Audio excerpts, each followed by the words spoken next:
अस्सलाम वालेकुम रहमतुल्लाहि व बरकातुहू।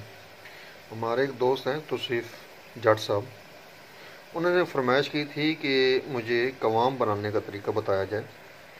तो गुजारिश ये है कि जितना आपने शरबत का कवाम बनाना हो, चीनी और पानी का तनासब रख कर उस हिसाब से आप शरबत को, चीनी को उबालें, शरबत की सूरत में लेके आएँ।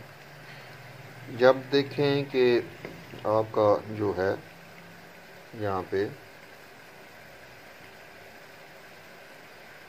उठा के जब देखेंगे ना शरबत की, तो इस हिसाब से जब मोती बनना शुरू हो जाएगा ना आपका, ये अभी ये कवाम नहीं बना, अभी कवाम बनने के मरहाइल में है। तो जब ये कवाम बनेगा तो ये यहाँ पे जो मिकदार होगी गिरने की वो बहुत कम हो जाएगी और बिल्कुल जिस तरह मोती होता है उस तरह कतरा कतरा करके गिरेगा।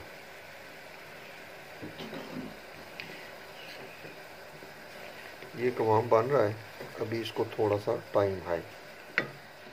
जी तौसीफ़ भाई, ये देखें, ये कवाम अब बन गया है शरबत का। तो देखें इसका जब कतरा गिरने की जो मकदार है वो बहुत कम हो गई है और दूसरे नंबर पे मोती बनना शुरू हो गया है। ये देखें,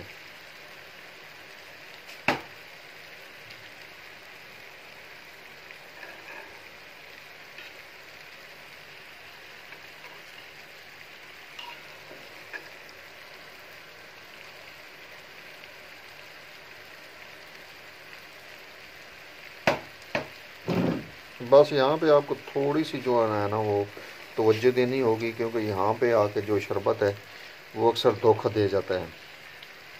जिनके अद्वियात में गाजुबान या उनाव वगैरह शामिल होते हैं, वो शरबत जो है कवाम बनने से पहले ही ऐसे लगता है कि जैसे कवाम बन गया है, हालांकि वो कच्चा ही कवाम होता है।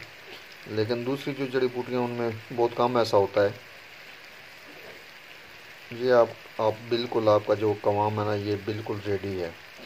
नौआमूज़ जो दोस्त हमारे हैं टिप से वो बस्ता नहीं है, उनके लिए एक निशानी बता देता हूँ कि जब आपका कवाम तैयार हो जाता है ना और मोती बनता है तो उस मोती को ज़मीन के ऊपर गिराएं, इस कवाम को ज़मीन के ऊपर गिराएं।